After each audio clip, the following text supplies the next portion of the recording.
すぐも立ち込めあと少しもう少しだけ私なんて見るわ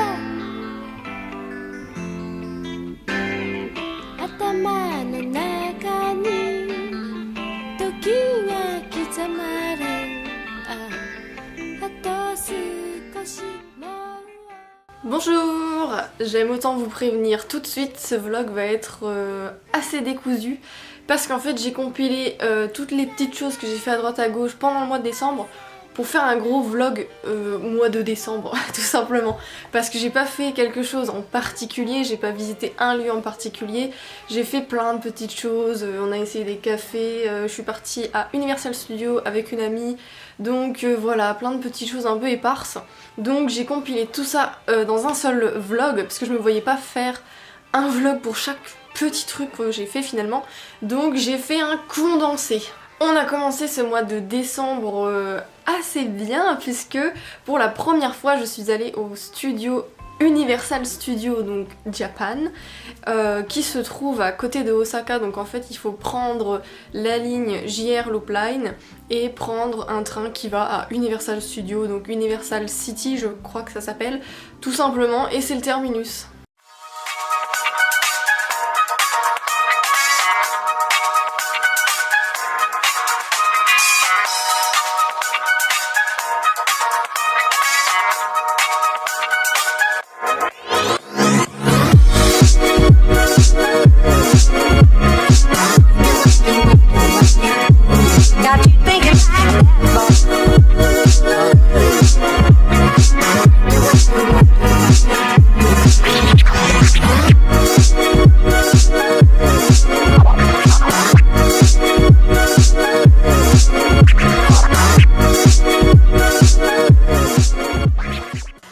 Donc l'entrée du parc, voilà mon petit ticket, l'entrée du parc coûte 7700 yens, je vous mettrai la conversion à l'écran parce que je ne suis pas une calculette et je suis très nulle en maths donc je ne sais pas du tout. Il me semble que c'est quand même moins cher que Disneyland Paris, le parc est je crois un peu moins grand, mais les attractions sont beaucoup plus sensationnelles si vous préférez quand ça bouge, que ça fait vraiment soulever votre petit cœur.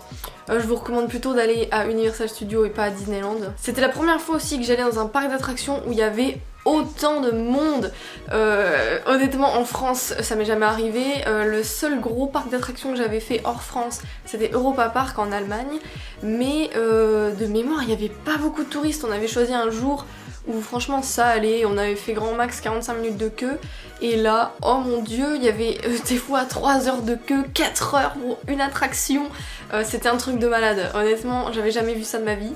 Ah, j'étais trop excitée parce que je suis fan d'Harry Potter, je suis fan de Jurassic Park, donc évidemment c'était le paradis. Donc on a commencé justement par les attractions Jurassic Park en faisant je crois que ça s'appelle Jurassic Ride, donc c'est là où vous faites complètement asperger d'eau. D'ailleurs moi j'ai acheté je sais pas comment ça s'appelle, un poncho je pense, un poncho en plastique parce que j'avais vraiment pas envie d'être mouillée alors qu'il faisait à peu près 3 degrés dehors mais il y a des gens qui ressortaient complètement trempés. Donc je pense en été ça doit être vachement agréable, par contre en hiver ouais, acheter un petit poncho franchement, genre, les gens se moquaient de moi dans la queue mais au moins je n'étais pas mouillée. Évidemment l'attraction incontournable c'est The Flying Dinosaur, mais cette attraction là il y a tellement d'attentes mais c'est incroyable hein, je vous jure, moi j'ai jamais vu ça de ma vie. Donc au début le matin il y avait à peu près 4 heures de queue, donc on s'est dit on va attendre. Avec l'application on pouvait checker en fait à tout moment de la journée combien de minutes de queue il y avait par attraction, donc du coup on a attendu le moment où il y en avait le moins. En fait on a décidé d'attendre la fin de la journée pour pouvoir profiter du parc un maximum, et le soir on a fait la queue pour The Flying Dinosaur et c'était très long honnêtement. Là vraiment ouais, en plus on était fatigués parce que c'était la fin de la journée, on avait beaucoup marché, on avait beaucoup attendu dans les queues et honnêtement ça se mérite et ça fait vraiment flipper. Cette attraction elle est vraiment incroyable, et autant vous pouvez hésiter un petit peu au début, vous dites j'ai un petit peu peur et tout, mais quand vous avez fait 4 heures de queue, que vous arrivez devant le sas pour passer, vous y allez, hein, vous vous posez même plus de questions, vous vous dites pas oh j'ai un peu peur, peut-être j'hésite, non, là vous avez tellement attendu, vous en avez tellement marre, vous montez dedans et alors c'est parti.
Le village Harry Potter. Oh là là, mais je peux même pas dire à quel point j'étais contente, j'étais excitée, j'étais comme un enfant. C'est vraiment mais incroyable. Si vous êtes fan d'Harry Potter, c'est tellement ressemblant, vous avez vraiment l'impression d'être dans Préolard, c'est incroyable. Le château, il est super bien fait. En plus, comme c'était les périodes de Noël, il y avait des animations à certaines heures de la journée, donc on a regardé ça, je vous mettrai ça dans le vlog. 1, 2, 3 and 4. Count what you have now, don't count what you don't have.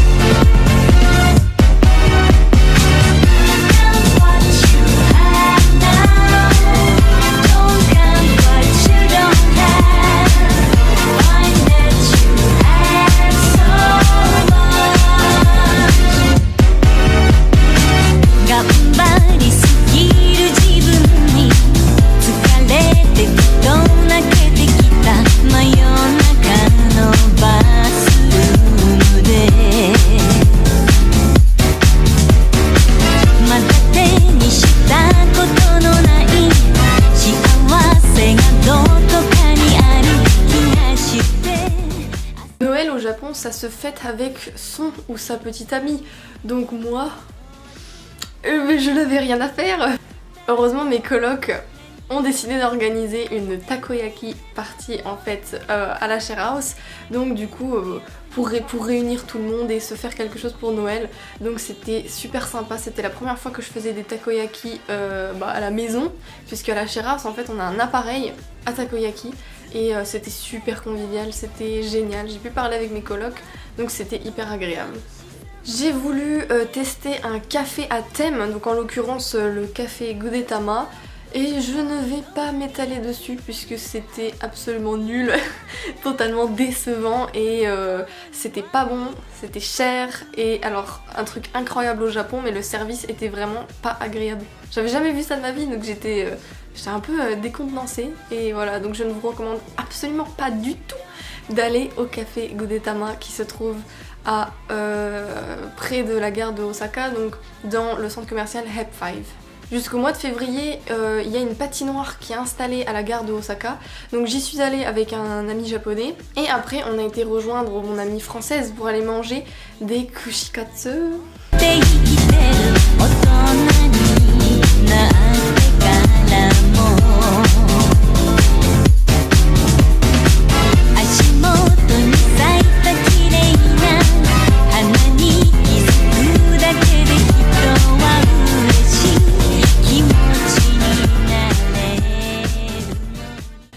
Comme j'adore patiner, même si je suis pas spécialement douée, mais j'adore ça, je suis retournée à la patinoire à la gare d'Osaka avec mon amie française et cette fois j'ai filmé, ou plutôt elle a filmé quelques images et que je peux vous mettre comme ça dans le vlog pour vous montrer.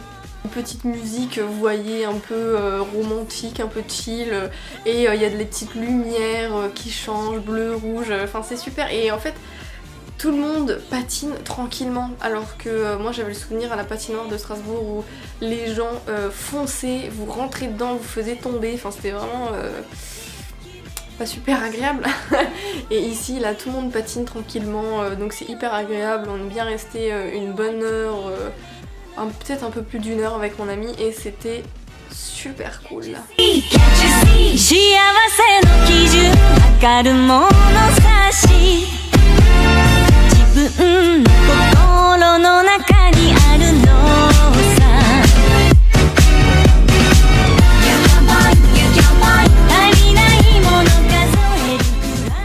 Donc voilà, c'était un petit mois de décembre un peu tranquille, j'ai pas fait de grosses visites, j'ai plus profité en fait de la vie du quotidien japonais en allant manger au restaurant, en faisant des activités comme ça avec mes amis, tout simplement quotidienne en fait, pas de choses qui sortaient de l'ordinaire, mais c'était hyper agréable. Je me suis un peu posée, j'ai beaucoup révisé aussi mon japonais parce que j'ai cherché du travail que j'ai trouvé. Donc là ça fait une semaine que je travaille et c'est encore une expérience vachement intéressante. Donc peut-être je reviendrai dessus dans une vidéo pour vous expliquer comment j'ai trouvé, qu'est-ce que je fais, comment ça se passe, etc. Parce qu'il y a beaucoup de choses qui changent par rapport à la France.